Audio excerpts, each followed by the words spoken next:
ke output yang udah kita tentuin apa. Dan itu datanya bisa apa aja, bisa teks, bisa angka, bisa image, video, dan lain sebagainya. Makanya itu kayak fleksibel banget, inputnya bisa apa aja, outputnya bisa apa aja. Jadi mungkin aja kayak misalkan inputnya tuh image, terus keluarannya teks, ya itu mungkin aja. Aplikasinya sendiri apa sih? Ya banyak banget, deep learning itu banyak banget. Kayak yang mungkin yang fancy itu kayak self-driving cars, sering dengar kan pastinya. Nah ini contoh yang mungkin kalau di e-commerce tuh, ini salah satunya image tagging system. Jadi misalkan kita produk tuh kan ada image-nya kan ya beberapa. Nah ini salah satu contohnya untuk fashion, dia ini kan kita pengen apa ya, get insight-nya, tag-nya tuh apa aja sih? Oh di sini tuh ternyata ada salah satunya ada baju, bajunya tuh apa sih, atasan, terus blouse warnanya apa dan lain sebagainya. Nah terus mungkin yang lainnya itu seperti face verification, fraud detection, banyak lah pokoknya aplikasinya banyak banget. Dan sebenarnya tiap case itu ada challenge-nya masing-masing. Nah misalkan contoh untuk yang gambar-gambar produk di e-commerce untuk yang C2C, kira-kira apa sih challenge-nya? Dari datanya sendiri, ya nggak sih?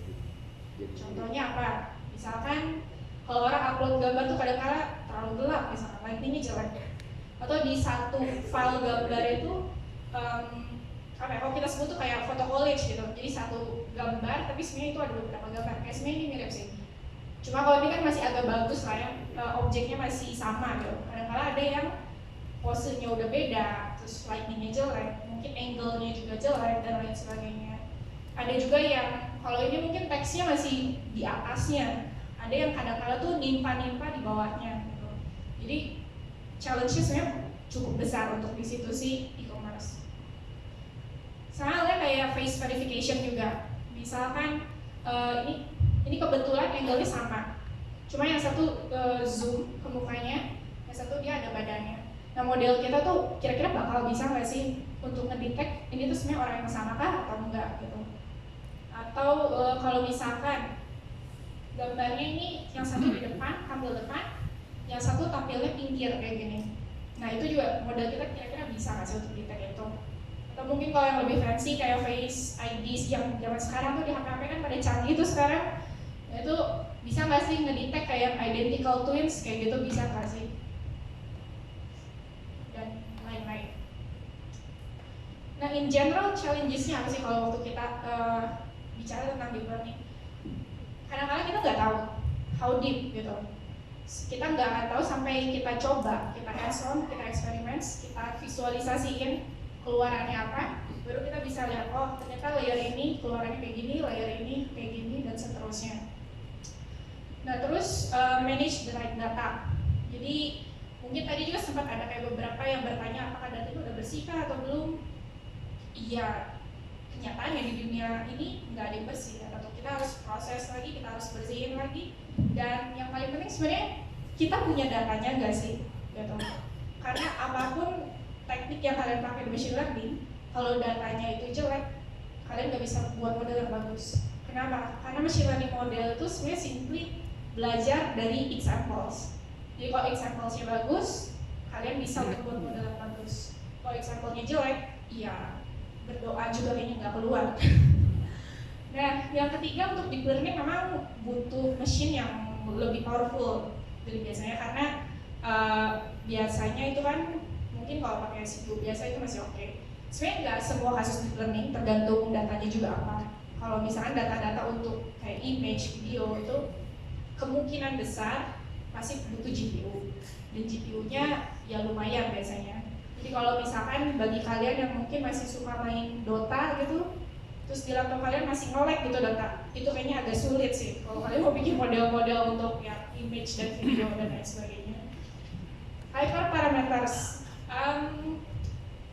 Di neural network itu banyak banget parameter yang harus kita tuning sebetulnya untuk bisa dapat model yang bagus. Nah cuman sebenarnya kalau untuk hal-hal seperti ini kita bisa coba contek-contek orang lain, state of the art itu bisa gimana. Bisa kalau di riset-riset juga sekarang kan mereka udah kasih suggestion-nya, oh untuk learning rate-nya segini untuk kasus ini, atau betanya sekian dan lain sebagainya. Itu bisa kita ikutin terus kita lihat hasilnya dan ya kita coba-coba sendiri kisaran gitu.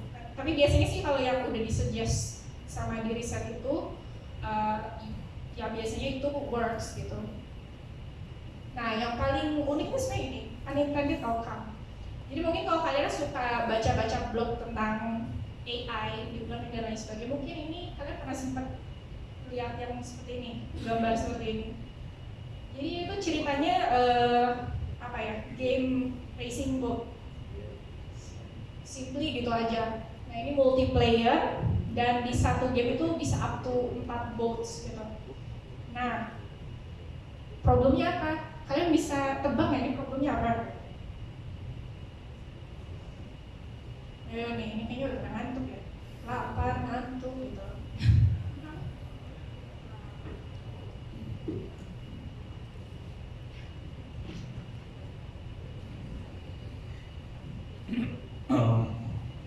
Selamat malam.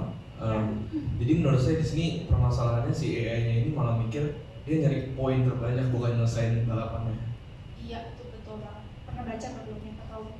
Iya, betul. Nah jadi goalsnya adalah goals dari permainan itu yang menang itu yang rewardnya paling tinggi, itu goalsnya. Jadi ketika mereka nge-train si model ini, yang terjadi itu si botnya bukannya berusaha untuk nge-finish race-nya. Sebenarnya kalau dia finish urutannya tinggi, misalnya urutan 1 itu poinnya lumayan besar. Tapi ternyata poin yang paling besar itu bukan didapat ketika dia finish nomor 1, yaitu ketika dia ngambilin pills yang hijau-hijau itu. Kalau bisa dilihat, kalau diambilin terus itu kemungkinan untuk poin tertinggi itu lebih besar. Jadi akhirnya yang dia pelajari itu bukan gimana cara untuk jadi ranking 1 di race-nya, tapi gimana supaya dia bisa dapat path yang terbaik supaya bisa muter-muter di area yang nge-spawn pills itu. Jadi ini sebenarnya agak lucu sih kasusnya, nggak salah juga gitu kan. Tapi bayang nggak kalau misalkan kasus ini di tempat yang apa ya, risky gitu. Ini teman saya namanya Rizky. Yang kayak di rumah sakit misalkan, untuk alat operasi misalkan, itu bahaya banget gitu kan, karena prosedurnya harus tepat. Nggak bisa kayak oke, yang penting kita ganti bongkar pasang organ aja, nggak bisa kayak gitu. Itu ada prosedur yang tepat. Jadi ya tergantung case-nya apa. Mungkin kalau untuk kayak gini kita bisa hahaha, tapi kalau untuk kasus yang risky itu sangat berbahaya. Nah, itu kan tadi introduction aja lah ya. Kayaknya udah mulai pada lelah, bosan. Marilah kita masuk ke bahasa yang mungkin teman-teman lebih paham gitu kan, bahasa codingan gitu. Karena kayaknya kan di sini teman-teman tuh apa ya, itu akhirnya kalau dari wajah-wajahnya tuh apapun title job kalian tapi sama pasti kuli coding, ya enggak? Yeah. Karena gue juga ngerasa gitu sih, kuli coding. Nah, jadi tools yang sering dipakai untuk mendevelop deep learning models itu ya kurang lebih ini nggak semua jelas, tapi beberapa yang mungkin sering dipakai. Dan kalau dikira ini yang lumayan banyak pakai itu TensorFlow, mungkin ada beberapa juga yang pakai Keras, PyTorch. Tapi secara umum nggak cuma di sini, emang paling banyak tuh bisa dibilang TensorFlow sih. Mungkin karena dia punya Google kali ya, jadi iklannya itu canggih banget. Tapi anyway, apapun tools yang kalian pilih, pilihlah yang kalian nyaman untuk pakai. Cuma mungkin ini yang perlu kalian ketika milih tools tuh yang perlu kalian pikirin, kira-kira kalau gua mau cari resource tentang suatu problem gitu, mereka bakal lebih banyak ketika kita Google ya, mereka bakal lebih banyak yang pakai TensorFlow kan, Caffe kan, Keras atau apa. Karena yang gua rasa sih banyak kan orang pakai TensorFlow. Jadi ketika kita mau cari source code yang misalnya kita lagi mau belajar bikin ResNet dari awal gitu, misalkan neural network dari awal, itu biasanya orang lebih banyak hasil pencariannya itu yang pakai TensorFlow. Jadi menurut gua milih tools itu ya sekaligus milih ekosistemnya juga sih. Dan tadi kan juga sempat ada pembahasan tentang processing data. Sebenarnya untuk deep learning juga sama sih. Dan ini sebenarnya bukan semua tahapan yang ada, tentu masih ada banyak. Ini cuma beberapa contoh yang mungkin sering dipakai. Itu tadi juga sempat ada yang bahas tentang missing value. Biasanya kita apain sih, ya bisa dibuang, bisa di replace apapun itu. Terus outliers mau diapain? Itu sebenarnya balik lagi ke case-nya. Karena contoh untuk hal-hal kayak kalau kita mau bikin model justru ngedetect anomali, outlier itu justru bermanfaat, kita jangan buang, itu yang kita cari gitu. Nah terus untuk standardized input ya kalau teks semua, kalau apa semua. Misalkan contohnya kayak umur mungkin ya, umurnya tuh mau angka dalam bentuk apa atau range, itu disamain semua. Encoding ya misalkan dari string kita encode jadi one hot encoding kah atau gimana, nanti kita coba lihat sendiri. Terus split dataset, jadi sebelum mulai sebenarnya sebelum ini semua malah pasti kalau data yang kalian punya tuh sebenarnya kalau kita sebut golden gitu. Jadi cukup bagus example-nya dan bisa dipakai untuk training model supaya kita bisa gather model yang bagus prediksinya. Nah kalau itu semua udah oke, pastiin kalian nge-split dulu datasetnya. Let's say misalkan 70% untuk training, 30% untuk tes, atau kadang ada orang juga yang di-split jadi 3 dengan validation dataset, itu terserah. Cuman yang jelas mayoritasnya pasti dipakai training, terus sisanya dipakai testing. Nah, manipulating datanya sama sih. Kalau kita juga senang pakai pandas ya, pandas, NumPy. Nah, ini contoh-contohnya kalau misalkan gue punya data kayak gini, terus tiba-tiba tuh ada yang none gitu kan, gendernya none, age-nya none, terus mau kita apain? Itu sebenarnya bebas ke kalian gitu. Case-nya seperti apa, datanya seperti apa. Misalkan kalian mau buang, ya udah buang aja.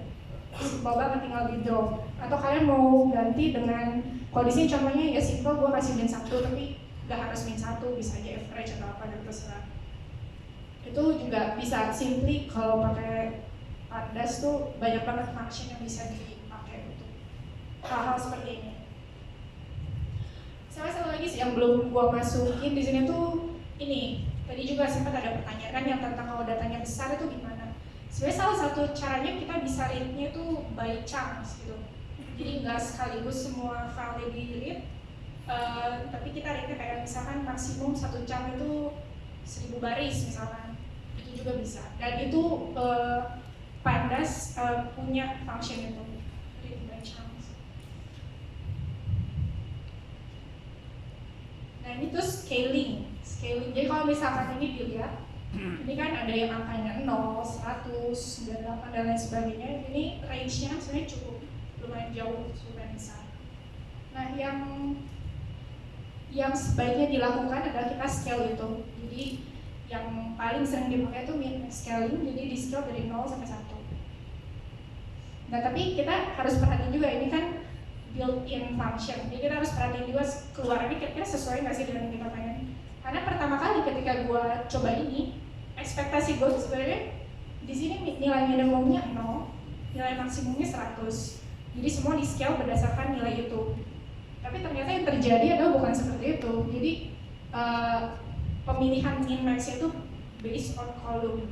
Jadi untuk kolom pertama itu minimumnya yang nilai 13, terus maksimumnya 77. Misalnya kalau dilihat hasilnya itu yang 13 jadi 0, 77 jadi 1, dan seterusnya. Jadi kalau built-in function kayak gitu sebaiknya dicek juga kira-kira outputnya sesuai nggak sih dengan ekspektasi kita. Nah ini tadi yang sempat disebut one hot encoding juga. Kalau misalkan punya data string seperti ini ya kita jadiin 1010 misalkan. Indeksnya dari mana, itu indeksnya bisa dicek dari sini, yang bagian terakhir lihat features names. Jadi yang indeks ke 0 itu yang untuk Ellen, yang indeks ke 1 itu untuk James dan seterusnya. Jadi datanya untuk setiap row yang ada. Nah ini yang tadi sempat disebut juga untuk split dataset. Ini ternyata cukup simpel sih sebenarnya kalau pakai scikit-learn ini. Jadi ya udah tinggal di split aja, ini mau berapa persentasenya, kalau misalnya tes splitnya 0,3 berarti otomatis trennya 0,7. Nah kalau bicara tentang deep learning, itu kan sebenarnya esensinya neural network ya masih sebenarnya itu aja. Jadi ya kita harus mengenal neural network itu apa. Neural network itu ya sebenarnya ini network yang komponennya tuh neuron. Jadi kalau disimplify sebenarnya input dimasukin ke satu function, activation function, kemudian jadi output. Itu yang terjadi sebenarnya. Nah, yang tadi juga sempat di awal gua bilang itu tentang feature representation learning. Itu sebenarnya yang kita coba gali di sini akan coba si modelnya pelajari yaitu yang weights ini. Ini yang biasa kita pakai entah untuk klasifikasi atau representasi. Nah, lalu kita juga harus familiar dengan istilah forward pass sama backward pass. Atau kadang-kadang istilahnya juga ada yang feed forward dan propagation. Intinya yang terjadi di forward itu model kita belajar untuk prediksi sesuatu, kasih data, outputnya apa, itu yang terjadi di forward. Nah, kalau untuk di backward itu dari hasil prediksinya disamain sama targetnya itu gimana, sejauh apa dengan outputnya. Nanti yang sejauh apanya itu kita sebutnya biasa error rate atau loss-nya berapa, kemudian dengan nilai loss itu somehow diupdate ke buat ngupdate si weights yang tadi yang ada di sini untuk update ini. Dan proses ini dilakukan berulang-ulang sampai hasil prediksinya bagus sesuai dengan Nah, kalau bicara neural network, ada istilah layer-layer juga ya. Layer itu ya lapisan-lapisan. Jadi misalkan kalau ini 3 layer, ada input, ada satu hidden layer, kemudian ada output. Nah, weights yang tadi dibicarain dari tadi itu sebenarnya ini tanda-tanda ini semua. Itu weights yang ada. Jadi misalkan untuk yang unit ini dia ada weights-nya itu untuk setiap hidden ini kan ada 4. Berarti ukurannya itu ada 4 weights-nya untuk satu node yang ada di sini.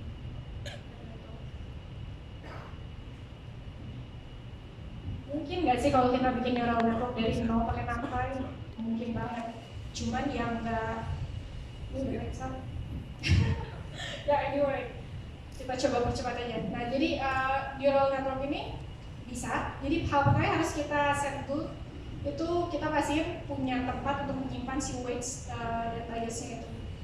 Layersnya apa, expressionnya apa itu jadi input untuk si modelnya, untuk kelasnya.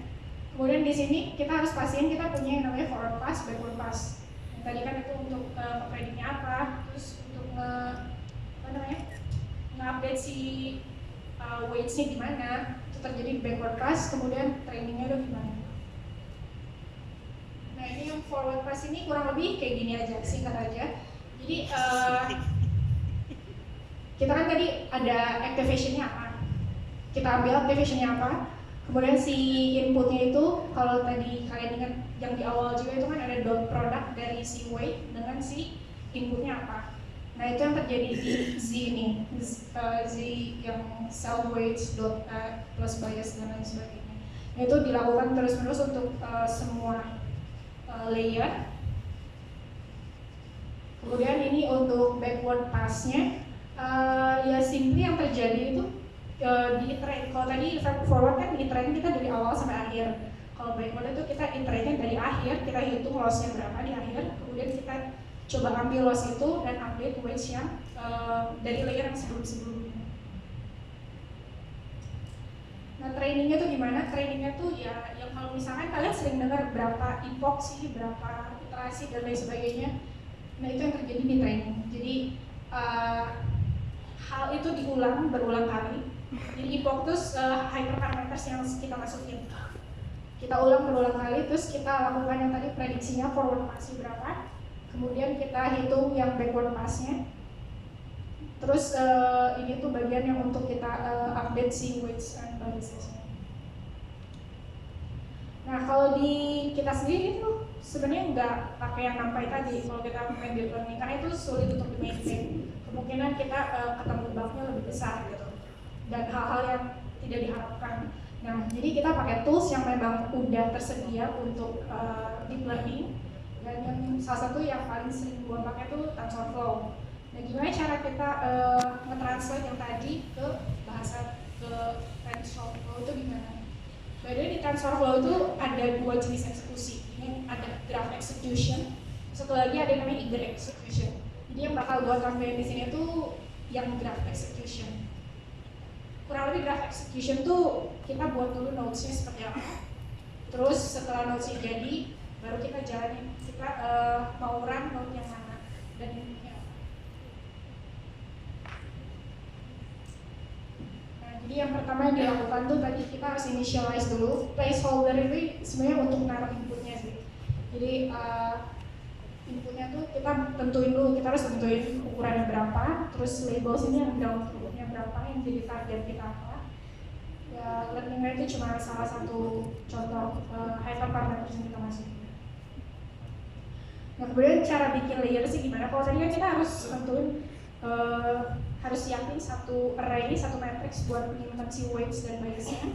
Nah, kalau TensorFlow ini dia ketika kita sebut yang ini TF layers dense, kalau bisa lihat ini di sini TF layers dense. Nah, itu tuh sebenarnya udah termasuk weights and biasnya juga. Jadi ketika kita sebut itu, kita udah bikin weights and bias untuk node itu, untuk layer itu. Jadi kita tinggal sambungin inputnya apa, terus ukuran outputnya berapa yang kita mau dense itu. Kemudian untuk yang tadi juga loss functionnya kita tinggal panggil mau pakai loss function apa, salah satunya bisa pakai ini. Dan gradient optimizer-nya juga kita bisa pilih, nggak harus gradient descent si apapun. Dan cara ngerunning itu gimana? Cara ngerunning itu jadi setelah grafnya dibuat, kita run pakai session di sini. Jadi yang mau kita run tuh untuk mengupdate si weights-nya, yang mau kita run itu si ini yang bagian terakhir. Ini bagian terakhir yang self train pop, itu yang mau kita run. Karena itu bagian yang nanti bakal mengupdate si weights di semua layer di neural network itu. Nah, tapi kalau misalkan kita mau ini juga, mau cek loss-nya berapa, itu kita bisa run yang khusus bagian loss itu berapa. Nah, kalau misalkan main-main dengan TensorFlow, biasanya sih kita pakai juga yang namanya TensorFlow. Ini udah sepaket bisa dibilang. Jadi dia buat ngecek, memudahkan kita sebenarnya untuk visualisasi. Jadi loss-nya udah sampai mana. Atau kalau image tuh bisa ditampilin juga image-nya apa, prediksinya apa, jauh berbeda nggak sih dengan yang si targetnya gitu. Kayak gitu. Oke, waktunya habis. Udah kelamaan ya? Wah, keren banget. Aku bingung loh pas. Apa? Agak sulit membacanya. Dan tadi aku lihat rumus SBMPTN. Bukan ya? Teman-teman di sini pasti lebih paham lah ya. Atas kita nggak lulus. Astagfirullah. Bener. Nah, Mungkin bisa langsung masuk ke sesi Q&A aja ya. Iya. Tanya untuk dua orang. Yang belum, coba yang belum. Mbaknya boleh mbaknya.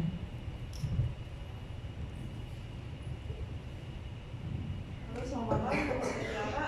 Di sini saya mau nanya untuk image processing itu untuk olah datanya biasanya pakai tools apa ya, Pak?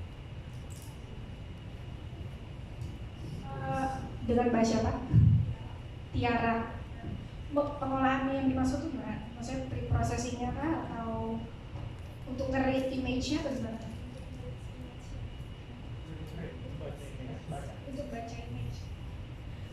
Untuk baca image biasanya sih kalau lo pakai Pillow, ada PIL itu ya salah satunya bisa pakai itu sih. Coba itu ada library-nya, jadi tinggal import Pill, terus image, tinggal image open, itu juga bisa bantu untuk ini juga sih kalau misalkan kalian mau convert dari PNG jadi JPG itu bisa.